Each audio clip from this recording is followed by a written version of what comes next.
pag i-reunite na ulit kayo? Kahapon lang. Ang bilis mo. Bilis talaga ng... Ang bilis ng pangyayari. Seriously, I think the last time talaga nagkasama-sama kami was 2015. March, no, of 2015. Yeah, bro. Medyo matagal na po. 10 years. Yes. So, there was a plan actually, noong 2019, na mag-hold kami ng something like this, na concert. I actually messaged everybody na, sabi ko, guys, okay ba kayo na mag-ano? Kasi parang, tara, miss ko na sila makasamang tumugtog. So, nag-game naman sila. Kaso nag-pandemic. Di ba? Nag-pandemic yun eh. So talaga, meron na kami nun. Meron na kaming, nakausap ko na yung, may venue na kami kinakausap. Meron na kaming kausap na production, na stage designer, everything. Kaso biglang nag-pandemic. Kung natuloy yun, this was supposed to be Fire Nice's first show. But it didn't happen because of the pandemic. So, na-move siya ng na-move hanggang sa daming nangyari sa mga buhay ng isa't isa. And then, I don't know how the conversation parang started again. But, Ikaw, sa'yo nang galing. Ako rin ba? Oo, tapos umuo lang kami. Ikaw naman Siyempre. Shaway pa ka na? Yes, thank you, Ice. Salamat, Ice. Kasi after ng series niya ng video kay sabi, ano gagawin ko na next? Balikan natin. Pero sobrang na-miss ko silang kasama talaga. Yeah, at some point naman, during those 10 years, may mga nagkakasama-sama sa amin. Like shows, lalo na nung benefit, congrats. Yung si Princess. 10-year anniversary kayo ni David. Sorry. Benefit kasi, kumanta kayo for free. Ay, tama, sorry. Basta yung mga ganong klase ba, na may mga tugtog kami, tapos bibisitin. Kasi hindi naman siguro secret, no, na bukod sa magkakatrabaho, we're very, very good friends. So, whenever we have something, teatro, nung nagteatro si Ice, andyan tong mga to, nanood. So, hindi talaga maiwasan na pagkita-kita, sabihin, kailan tayo mag-show ulit? Because we're so used to playing with each other, singing with each other. As you can see kanina, wala namang talaga pinagplanuhan dun sa mga but everyone was singing along while someone was singing in front. So, ayun, ikaw naman. Hindi naman sila nagtitanong eh. Ganun din ba yung magiging setup of the concert? Kasi we love how everybody just knows everybody, tapos biglang sisingit na lang. Pero, syempre pag Valentine's, romantic. Pero para ba ito sa mga couples o sa magbabarkada tulad ninyo? That's my last question. For Valentine's. It's for... kasi kahit Valentine's Day naman, there's the universal love tayong tinatawag eh, di ba? There's romantic love. Of course, we have that covered already. But there are other kinds of love that we want to celebrate then during this show. And kaya nga, ang sarap din na magkakasama kaming pito kasi we're celebrating our friendship as well. That has, withstood the test of time. Nice. Withstood the test of time. Hindi, tagal ka na naman talaga. So, ang sarap lang na, alam mo, we're singing about love, we're singing about friendship, we're singing about all these amazing things. And there's nothing, alam mo yun, nothing feels better than singing it with your friends. Na nasa tono. Nasa tono. Grabe yung pagtulak mo, Joris. Sorry, Mahulog ako. gusto ko lang sanang i-add to your question. Yes, it's going to be like that. Kasi, yun nga, we're so used to like playing off each other's mga yung sasagot-sagot, gano'n. So it's gonna be like that. But it's of course, it's gonna be more organized, more prepared. Kasi talagang, we're really trying to make a really good show. So yung alam na namin gawin, which is to complement each other, i-harness na lang namin ng preparation. And we have so many nice surprises for you guys. Yung mga, kakarating lang ng mga study, ng mga arrangement, it's so nice. So, Magkukubad si Kian. Yan. Should add what? But ako add ko lang din, parang, kasi nag-gets ko yung parang, yung tanong ni ma'am na, ano ba siya, like Valentine's, ganito. Parang treat siya for everyone eh. Basta, ang dito is, kumbaga, love is the answer dito sa show na to eh. Yung music, yung camaraderie namin, di ba? Pero, we'll make sure na lahat ng kakantahin namin dito sa concert na to, i-interpret namin or i-deliver namin ng kung ano talaga yung kahulugan sa bawat pag-ibig na nandun sa mga kanta na yun. So, ayun lang. Good answer. Thank you. But it, you know, for me, it's a treat for everyone. It's actually also a treat for me because I'm be able to perform with these guys again. No! Well put. Well said, Julius. Thank you. You're welcome. Thank you, Rumi. Thank you po. Okay, next question. Sino ba may question?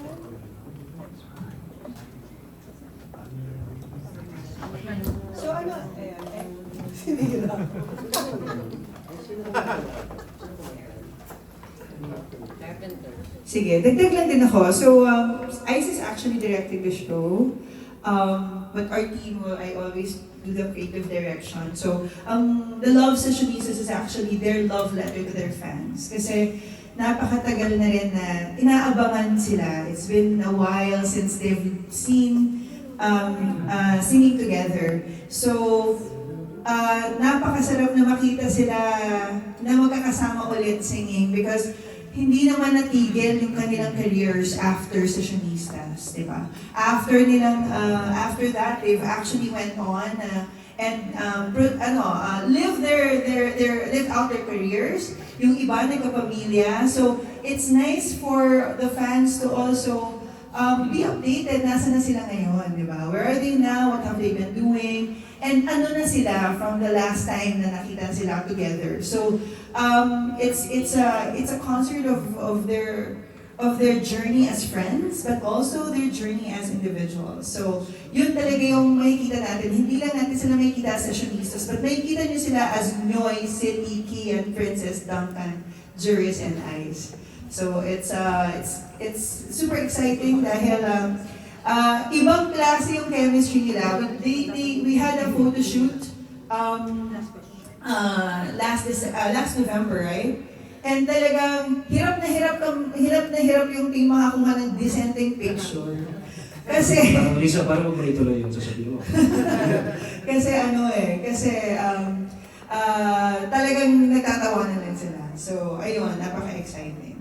Ayun, so because of that, siguro maybe we can give them ano yung aabangan nila for the concert. Ako, titig lang ako dun sa lahat ngayon. Parang, ang galing lang kasi habang ito nangyayari itong lahat ng to, na-realize ko lang din na ito pala yung tipo ng concert na pwedeng magkakasama rin talaga yung buong pamilya. Kasi yung genre na sakop nitong gagawin namin alam mo yun, parang maganda na magkakaibigan, pamilya, magkasama kasi good vibes na talaga yung ibibigay namin. So, yun. Totoo yun. Diba? Hindi, totoo yung sinabi mo. Kasi yun yung... I think kaya kami pinagsama-sama in the first place Kasi we represent the different genres, diba? And so, busog na kayo sa aspeto na yun sa music pa lang. But, lagay mo pa yung mga iba-ibang ingredient kagaya ng pagmamahal, kagaya ng, alam mo, hindi lang pagmamahal sa music, pero pagmamahal namin sa isa't isa. I think it will just show the people that, alam mo yun, it's amazing to see people on stage just having fun. And fun doesn't just mean na nag-enjoy lang kayo basta-basta, but you know, giving life to the songs that we're singing, that we will be singing. Kagaya na sinabi ni Liza, ito, maraming aabangan dito because of course, the nostalgia part. Hello? Yes. Oo. Yeah, phone-in question. Yeah? So, kagaya na sinabi ni Liza yung mga abangan niyo dito. Of course, the nostalgia of it all, di ba? How we all started. Pero, ang gusto ko rin dito part, syempre makikita niyo rin yung journey namin. Sa 10 years na hindi kami magkakasama, ang dami nangyari sa mga careers namin. And ang pinaka-excited akong part dito is, we have this segment called the unreleased songs. So, this is the first time that you will be hearing these songs sa inyong lahat. I've never performed this song that I'll be singing. Marami sa amin dito hindi pa na-perform. So, excited din kami para marinig din nyo kung sino kami ngayon 10 years after nung huli kami magkakasama. Yeah. So, May unreleased. Meron kami medyo unreleased songs. So ang question ko is how are the songs picked? Tapos magkakaroon pa kayo ng mga covers ng mga other artists like foreign and local. Kasi iba yung segment na yan, di ba? Yung Yeah. unreleased. So the rest of the songs. Of course, we will also have our originals, the hits, definitely. Pero kasi if may mga I'm sure nanood kayo before ng mga ASAP na sessionistas, no? Syempre hindi pwedeng mawala yun eh. Yun yung kumbaga na kilala kami. Now, of course, we do covers of these different songs, whether it be local or international. But, kumbaga, kung paano yung genre namin, gano'n namin siya gagawin. And isa rin sa mga favorite namin dito, well kami ni Risa, is the Dear Sessionistas part. Kasi hindi ko alam kung naalala ninyo, but during the Sessionistas during our time, parang may mga nagpapadasal ng mga sulat, nag-ask ng mga love advice, remember that? So we'll do this again. And actually, baka makatulong din kayo, naghahanap kami ng 5 letter senders na i-feature namin yung kanilang story and they'll be given tickets din to watch the show. Habang haharanahin sila ni Kian. Hindi, Kian lang. Kian lang. Yan lang. Ayan, ako din, Sige. Sige, Laura. Ako din, sobrang excited ako dun sa segment na Dear Sessionistas because it also shows how this show is inclusive. Parang hindi, usually kasi po nag-show ang isang artist, baka ako lang, kakatayin ko yung mga gusto kong kantahin, and then syempre may portion na ano kaya yung request nila. But this one, it's not just the songs that we are asking the audience and the showgoers to give, but it's also we're asking them to share their love stories also. So, I'm excited sa part na yun, Dear Sessionistas. How excited are you? In a scale of 1 to 10. So bawat isa sa inyo nagbigay ng list ng songs nyo tapos pumili na doon. Actually, yeah, to complete the lineup, lahat kami hiningan ng songs that we wanted to sing, and then binalance lang ng Fire Nice. And then, yun nga, yung Dear Sessionistas naman na part, the songs will be inspired from the stories that the showgoers will give. Kaya, So kasama na din yung personal choices. Ay. Iyan. Sige. Anong Kasama na din yung personal choices nyo sa mga songs nyo. Well, yun yan, nung yung proseso kasi parang tinanong kami nila Ice, nila kung ano yung nakikita namin pwedeng maging repertoire buong show. No? Pero I guess kung sino yung pinaka mabibilis sumagot sa GC, yun ang, yun ang may say. Diba? At kailangan i-accept ng mga hindi man na gano'ng bilis sumagot yun. Kung sino man dyan. Pero, ako yun. Pero ano talaga siya parang yun yan, parang kinonsider din namin yung lahat ng aspeto ng parang, dahil nga iba-iba kami ng genre, iba-iba kami ng offering, di ba? Parang binalanse rin namin siya sa kung paano magiging cohesive yung show na saktong-sakto siya dun sa concept, di ba? Na yung tugma-tugma na lang. pero may siguro malaking factor din yung matagal na kami magkakasama at yung mga ginawa rin namin kasi di ba pag gumagawa kami ng sessionistas before parang yung mabilisang preparasyon naman yun. So parang galing nung amuya na ito parang babagay kay ganyan or nagtatanungan na ng range. Alam mo yun, may gano'n na aspeto dun sa proseso. Kaya ang saya rin kasi parang lahat kami involved. Alam mo yun. Tapos barkada namin yung director. So medyo galing maglambing. Diba? And if you're also familiar with the ASAP Sessionistas before, syempre bago kami, nag-evolve siya na cover lang kami ng mga love songs, and then nagkaroon ng part na nagsispill na kami, nagbibigay na kami ng mga love advice. So nakaka-excite din for this show to listen to my fellow artists kung ano na yung mga magiging love advice nila. At this time, at this point in our lives. Ewan ko lang kung may nagbago kay Ice Sigara, hindi ko wala. Baka ako yung mananabago.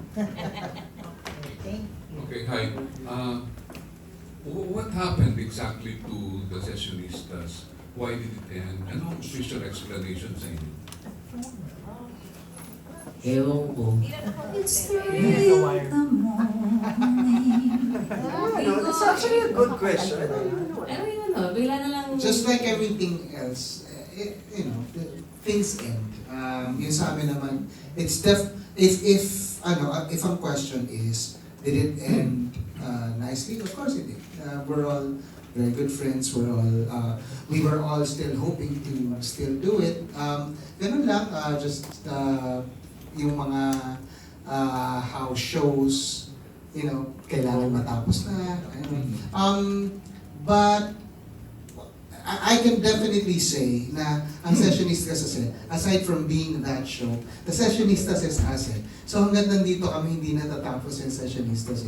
You'll catch us in concerts like these. Probably hindi kami kompleto, but you'll catch us together in shows. Yeah. One thing's for sure, ito yung Sessionistas na makikita nyo habang buhay na yan, hanggang mamatay na kami something. Pero, yeah, but to your question, sir, yun nga, it just ended. It just ended out of natural How long causes. did it run in all? I mean, the sessionistas as a team. 7 years? Parang 3 years na. Alin? Anong taon? Last 3 years. Anong tanong? 2009. 2009 start years daw. So it ended 6 years. on ASAP in 20... 2015. Yeah. 6 years, 7 years? Ish. Ganun. Aside from ASAP that formed you, which or what organization or what group do you credit in forming the group as Sessionists? Was it an ASAP creation or was it a creation out of friendship elsewhere? Well, talagang ang ASAP ang nagbuo sa amin. I remember getting a call nga from Tito Winnie, from the management din na parang, parang plano namin kayong buuin lahat. Kasi parang during that time na binuo si Sessionistas noong 2009, kami yung magkakalaban sa bars eh. Kami yung magkakatapatan, di ba? Kumbaga, pag may show si ganito dito, katapat mo yan. Si Nyoy, si City, si Juris, si Prince, mga ganyan. So, si Duncan. So, parang ang idea nun ni Asa, pagsamasamahin kaming lahat. So, we credit them for actually like thinking about putting the group together. But I'd like to credit all of us, wow, for actually maintaining the friendship. Kasi parang nung nabuo yung grupo, syempre, TV, magpapakita kayo, magkikita kayo dyan every Sunday, but that's it.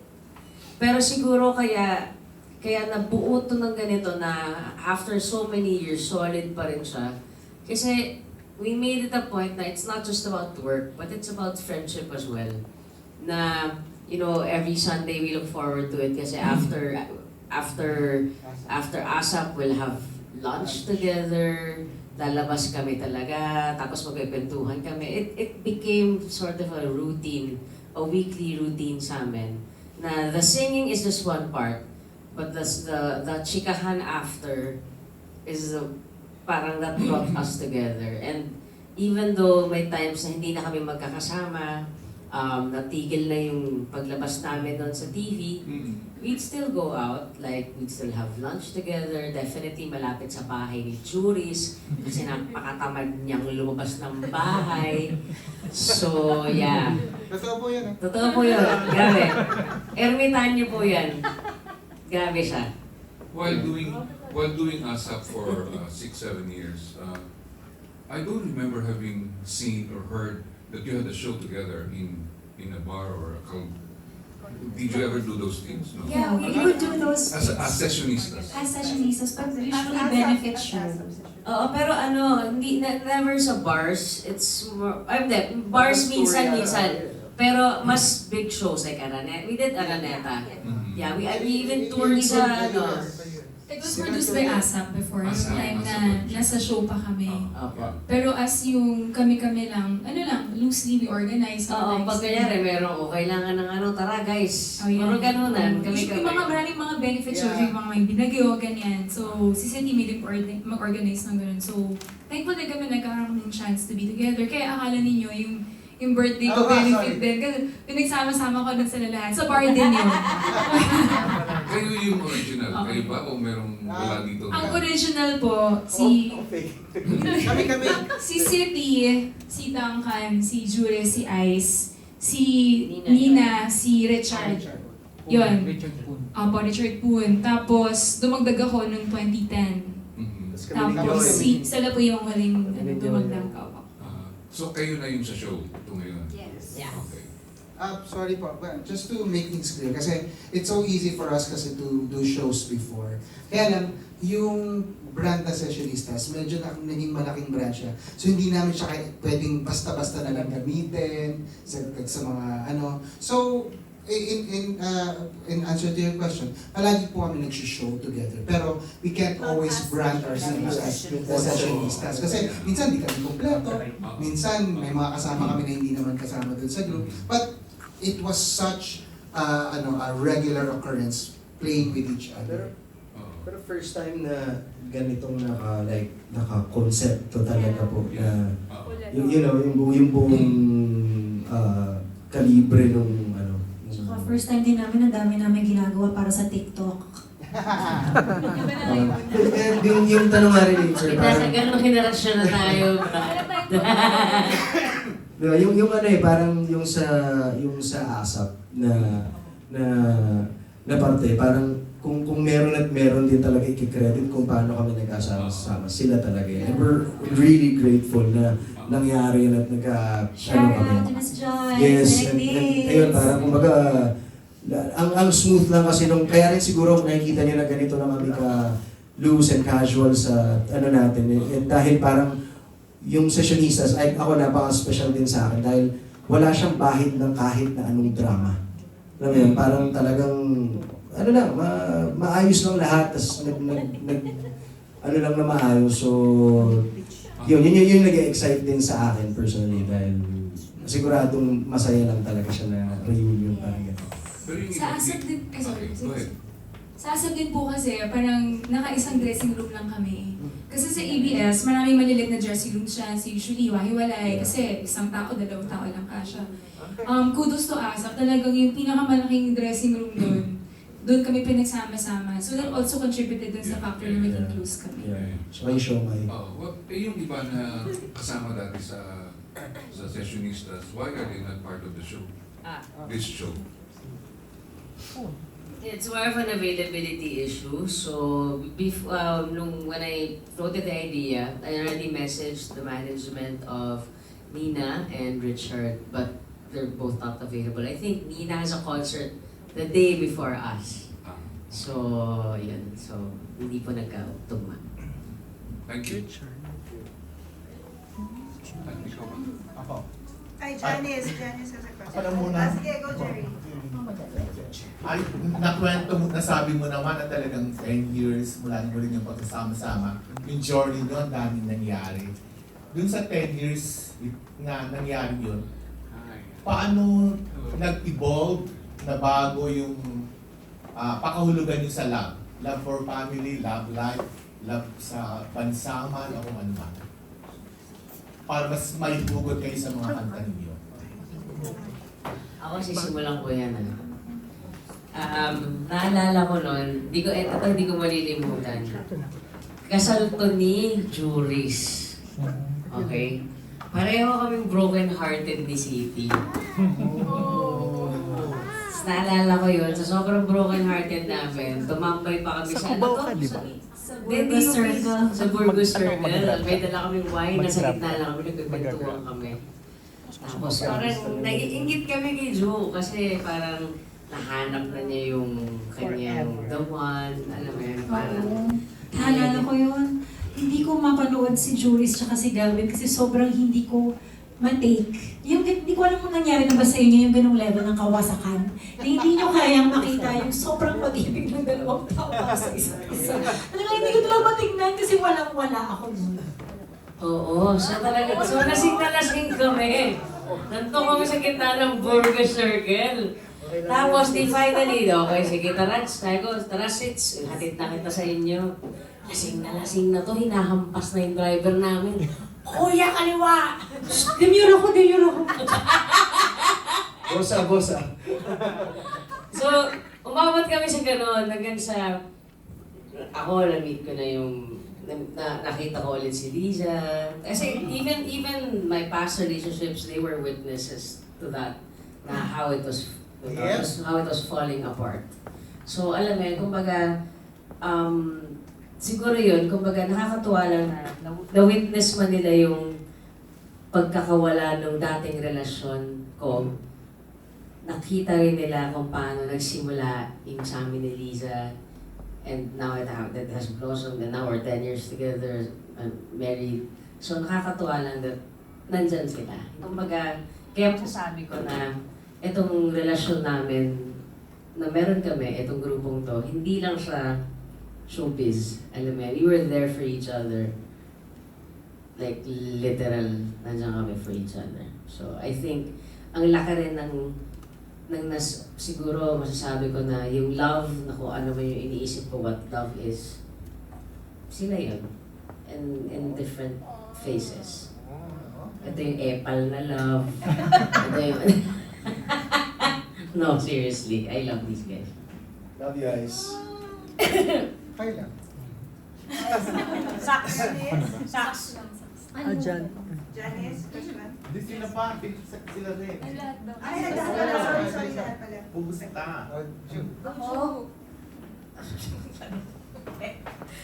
Siguro yung changes in definition of love. I think what I like a lot actually is that I got to witness yung simula ng mga pagmamahalan nila sa mga partners nila, mga asawa nila, and sa mga anak nila.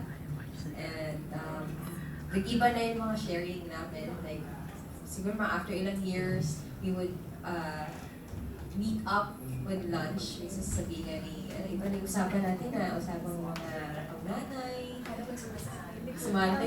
Kasama na yan yung mga maintenance. Later part naman yun. Hindi masyado na advance yung pagkatanda natin. Ayan, I like being a part of, I like that I am able to witness those changes in their lives. And then we learn each other. We learn from each other as well. Kasi it's like being parents, we have different parenting, mga gano'n. Gusto ko yung mga, na meron akong grupo na pwede kong pagtanungan, pwede kong hingan ng advice, or maybe learn from them. Ako bilang isang single dad, joke lang. Guys, idol ko kayo lahat. Stress on the single. Hindi, paano ba? Actually, dito muna tayo. Guys, kung meron kayong GC na, sobrang tagal na, yung GC talaga namin, more than a decade na. Kaya iba yung samahan namin. Di ba? 10 years na mahigit eh. So, dito yata yung may say friendship, love na friendship. Ito yung talagang pinaka-solid. What else? Alam nyo, speaking of yung mga partners, grabe pag nakikinig ako sa kanila, nakikichismis ako. Alam mo yung gumagawa ko na sarili ko? Kakarating ako dyan. Pandemic lang, ganyan na tuloy. But guys, really, grabe yung ano yung naalala ko 2 years ago nag-tour kami ng South Border sa US. May mga nagpa-picture sa akin, sabi sa akin, "Hi, we love," totoo talaga to, swear to God, "We love sessionistas." Kaya sabi ko, wow, parang nandito, I mean, bit ko pa siya. Kaya, grabe, yung basta ibang klaseng sentimental na ano sa akin. Togetherness sa akin ng sessionistas.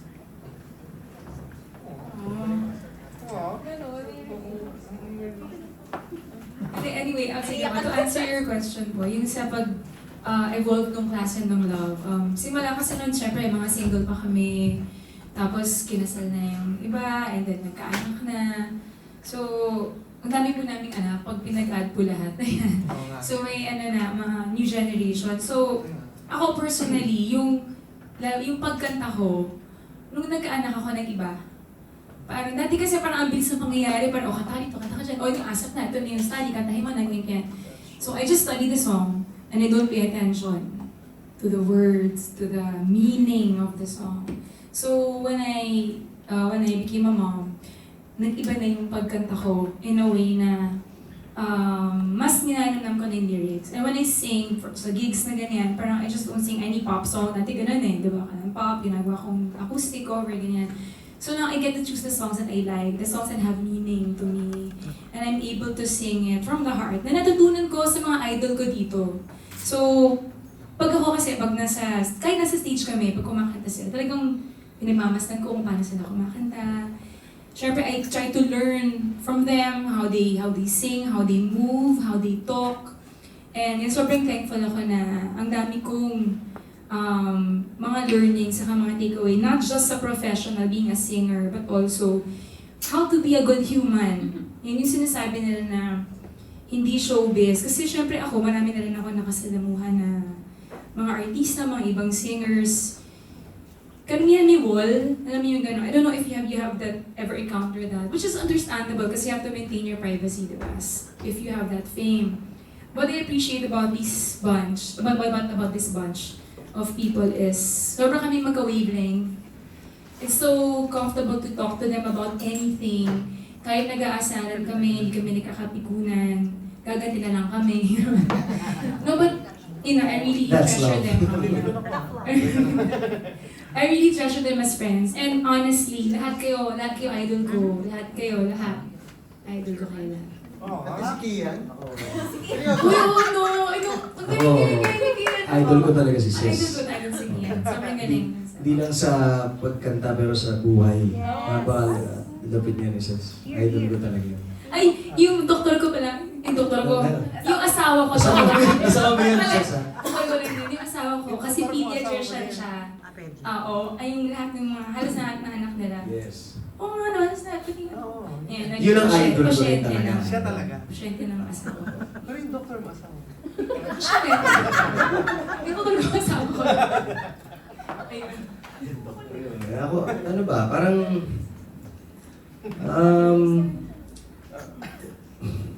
siguro parang masasabi ko na malaki talaga yung nagbago para sa akin kung ano yung definition ng love sa akin. True story, kagabi, tinatanong ako ng bunso kong anak, parang tinanong niya kami ni China na, Dad, what is love?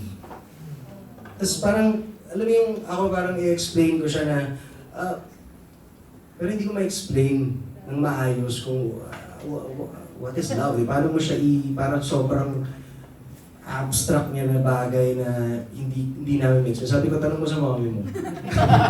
Tapos tinanong niya si China, hindi rin niya ma-explain. Alam mo yun? Parang may ganon. So parang, thinking about it, kung ano yung pagkakaalam ko sa ibig sabihin ng love, nung bata ako hanggang, nung binata ako hanggang sa nagkaroon ako ng pamilya, na feeling ko na iba o nabura yung dati niyang definition sa akin na mas mababaw siguro. Parang ngayon pag doon sa ibig sabihin ng pagmamahal, malalim siya masyado para i-explica. Dahil kung mahal mo siguro walang rason di ba? Parang hindi lang sa like romantic love o sa pamilya pero sa sarili rin, sa ginagawa o sa profession na ito na parang lahat yun simula nung nagkaroon ako ng pamilya na completely na redefine yung love para sa akin. So, I mean, hindi ko siya ma-explain pero alam kong yung tingin ko sa kanya ngayon mas malalim at mas ninanamnam ko at hinahanap ko pa rin patuloy-tuloy kung ano ba talaga yung ibig sabihin niya. So,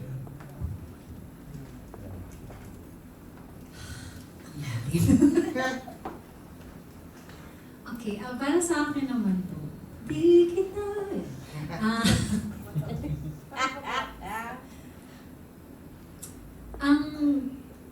Of course, pag isinilang tayo, ang pinakaunang klase ng pag-ibig na mararanasan natin, yung pag-ibig ng magulang. At dahil siguro galing siya sa magulang, we take it for granted. We don't treasure it as much as we can. And para siyang, yun nga, kasi mahal ka ng magulang mo eh. So parang hindi mo siya masyado pinag-iisipan. Hanggang sa, yun nga, wasak na wasak kami ni Ayos dun sa Burgos. Doon pala po. Pala mapunta yun. Ay, sarap! And then, nagkakaedad ka, nagkakaroon ka ng desire na makaramdam ng pag-ibig in a romantic sense. And then you get it, and then you don't, and then you think it's for good, and then it's not. And then, you never really know if there's someone out there who would accept you for everything that you have, and everything that you are, and everything that you will be, and everything that you don't have, and everything that you are not.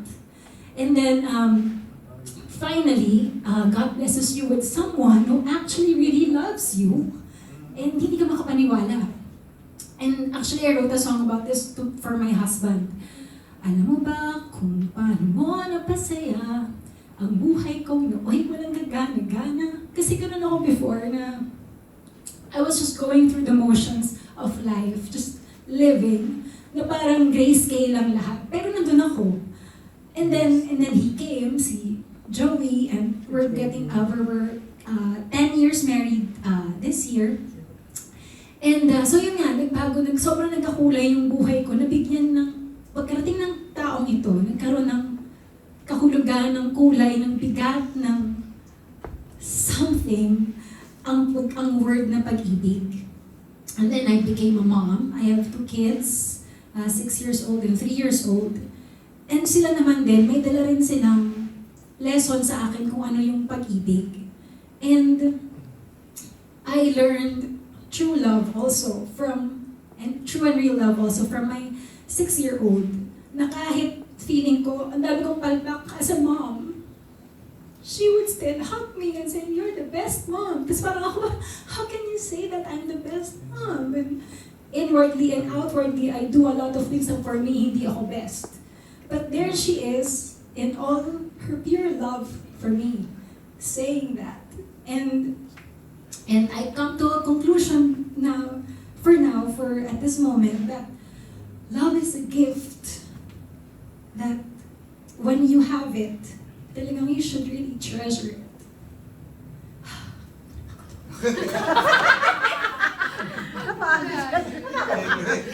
Dahil isip mo baka kami kalikiyan yung Ito yung naman, dalawang microphone ko. Sorry. The question is, how is our love different? Paano nag-evolve? 10 Nag-evolve. years ago, 10 years sa ago. ngayon. Okay, so, well, we grew up. We grew old. We grew, we grew apart. We found each other again. Natuto kaming masaktan, mabetray. Natutunan naming ma-overcome. And that does something to your love. That does something to your music. That does something to your life. Ang kagandahan lang is we witnessed each other's like that.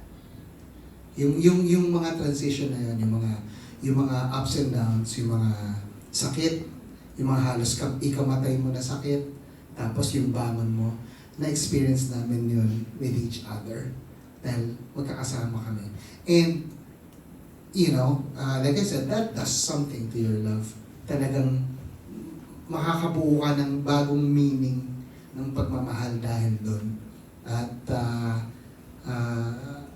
kung hindi pa yun yung takeaway namin doon, pati sa musika namin, nakatulong yung pagmamahal na yun. Yung buhay ng isa't isa at ng mga buhay namin na that grew up si Ice lang, hindi lumaki. Pero sabihin, lahat kami lumaki as people. Ano kami, naging adults kami. Yun, siguro more than anything, no? More than anything from 10 years ago niya, adults na kami ngayon, matatanda na kami. Iba na yung pagkakaintindi namin sa pagmamahal. And sana, yun yung music at pagmamahal na maibahagi namin sa inyo.